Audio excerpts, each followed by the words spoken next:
Welcome back to TC Talks. I'm your host, TC, and today I'm going to be doing my first and last power rankings video of 2025 in week 18 of the regular season. The last week of the season, it's all first, it's all last. We're all right here for it. And if you've been enjoying the content, make sure you give me a follow, subscribe, turn on all notifications. It is all the love and support you guys have been giving me over these past few weeks that's caused me to make these videos, and that's why you're getting my first and last power rankings here today. So without further ado, let's kick it off with number 15 of all teams. Yes, you heard it, number 15.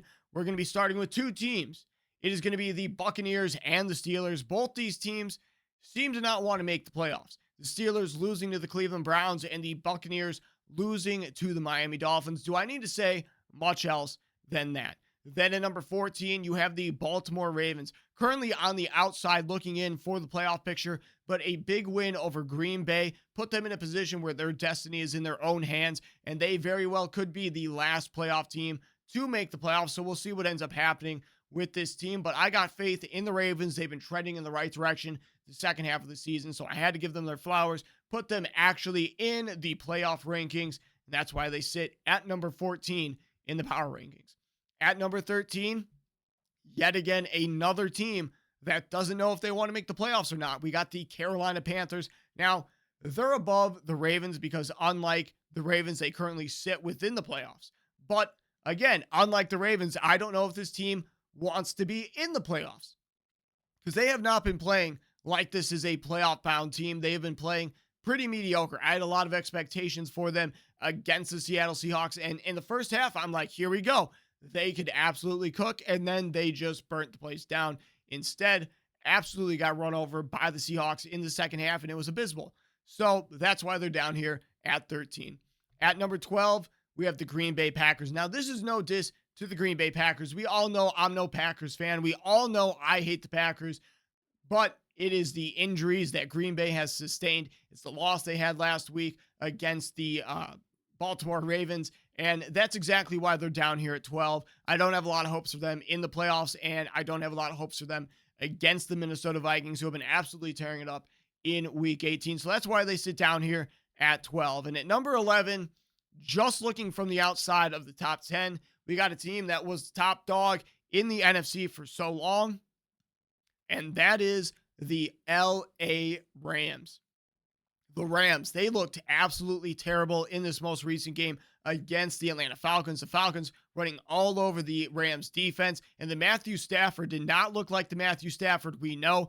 3 turnovers in this game, absolutely pathetic from Matthew Stafford. And honestly, I love the guy. I think he's had a phenomenal season. I'm glad he was actually able to play. We were all worried about his back at the beginning of the season. He's balled out. But when it mattered the most, he lost against the Seahawks, and then they lose this past week against the Atlanta Falcons of all teams. That is why they're down here outside of the top 10 at number 11 in my power rankings. But to keep them company in LA, the buddy system on those hard LA streets, they got the LA Chargers coming in at number 10. The Chargers, they're coming off of a rough loss to the Houston Texans, an unfortunate game where Justin Herbert was banged up a little bit in this contest, and as a result, he's going to be sitting out of week 18, and that is why they're going to be pushed back here as well. They could have gone all the way up to number 7 because the Texans, they're a pretty good team, but overall, based off who they're going to be playing in week 18 in terms of quarterback, and also who they are actually going to be playing in week 18, which is the Denver Broncos, I just don't have a lot of hope for this team. Again, another playoff-bound team, and they had to go somewhere. So in the top 10, I thought was fair for this Chargers team. At number 9, you got the Buffalo Bills. The Bills coming off of a rough loss to the Philadelphia Eagles, in which the offense looked absolutely terrible, not scoring until the fourth quarter, which is basically unheard of for Josh Allen and that offense. But honestly, that defense, another thing that's unheard of, shut out the Philadelphia Eagles in the second half. Who would have imagined the Bills defense stepping up in such a big way to give the Bills a chance to win that game? And because it was such a wonky game, a little bit of give and take from opposite sides of the ball, both stepping up or stepping down, I guess, in a way, stepping around in a way that they don't typically act, which is the Bills offense struggling, the Bills defense pulling away with a good game overall, 13 points allowed against a good Philadelphia Eagles offense. You got to give them their flowers. And the Bills, They need to figure that out because honestly, the Eagles are not elite like they were last year. They're a solid team. They are a phenomenal team, but they're just not the team they were last year. And the fact that the Bills just had a complete dud of a game in this contest really had me questioning this team. So that's why they're at number 9. At number 8, you got the Chicago Bears. Now, the Bears, I could have put them up at 7. I decided to put them here at 8 because of all the points they gave up defensively.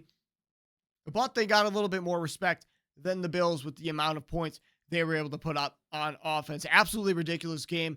A complete shootout for the ages. Caleb Williams looked fantastic. The defense, like I said, at least started the game off good with another interception. Had one called back on them with a phantom hands to the face penalty later on in the game.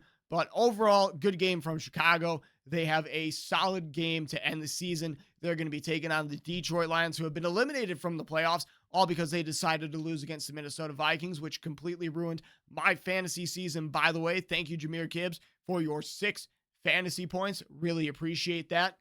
But the Bears, they had a good game against one of the top teams of the NFC, and that is why they're going to be here at number 8 in my power rankings. At number 7, we got the Philadelphia Eagles. The Eagles, out of all teams to put ahead of the Bears, because the Bears really got reignited by winning against this Eagles team just a few weeks ago. But the Eagles, they beat up on a solid top-tier AFC opponent, and I got to give them their flowers. No, it was not a perfect game by any means, but the playoffs aren't about winning perfect. The playoffs are about winning in general, getting through to the next game, and that's exactly what the Eagles were able to do here, so I had to give them their credit.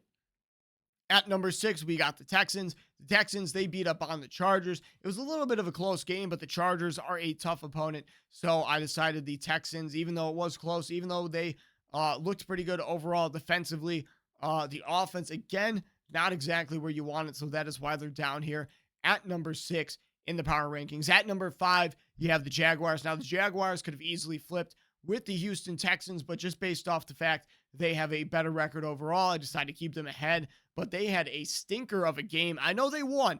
I know they put up some points, but it was a 6-point victory over the Phillip Rivers-led Indianapolis Colts, who have basically stopped trying this second half of the season. So that is why they're down here at number 5 instead of further up this list as well. Now, the 49ers, they gave up a lot of points. That's why they are here at number 4. But they also scored a lot of points, which is why they're also here at number 4. If it would have just been all the points and scored and none of the points given up, they probably would be either 3. They'd probably be number 3 or 2 at this point. But because the Bears were able to shred that defense, they are sitting there comfy at number 4 in a perfect spot. Brock Purdy looked phenomenal in this game. Christian McCaffrey also doing what he needed to do to possibly get to 1,000 yards through the air or on the ground and receiving this year. So we'll see if he's able to complete that in week 18. But phenomenal game from the 49ers, and we'll see if they're able to get it done against the Seahawks in week 18. At number 3, you got the Broncos. The Broncos, another iffy game over and above all, but again, because of their record, because they're first place in the AFC right now, I decided to give them the 3rd place over the 49ers. And honestly, the Broncos, they did what they needed to do. They got a win. Sure, it was against a 3rd-string quarterback that didn't even throw 100 yards. Team didn't even score, get 85 yards on the ground. But a win is a win, and I got to give it to Bo Nix and that Denver team. At number 2, we got the New England Patriots. The Patriots absolutely dominating the Jets. 5 touchdowns from Drake May, future MVP of this season. And what more can you say? They're number 2 for a reason, both in the AFC and in the power rankings. And then at number 1, just like they are in the NFC, you got the Seattle Seahawks. They dominated the Carolina Panthers in the second half after a close first half, and they were able to close the door. They are in a position where they're going to get home field advantage for the playoffs. All they got to continue to do is win, and that's exactly what this team has consistently done all year. 3 losses on the season. Love to see it. The Seahawks, absolutely phenomenal. Scary defense. Offense is pretty good. It's hit or miss from time to time, but with Jackson Smith and Jigba, you always got some potential for some fireworks, and that's exactly why they are sitting here at number 1, leading the NFC, leading the power rankings. That is the way I see it. But let me know what you think. I got it wrong down in the comment section below. If you enjoyed the video, give it a like, subscribe. I'll see you next time.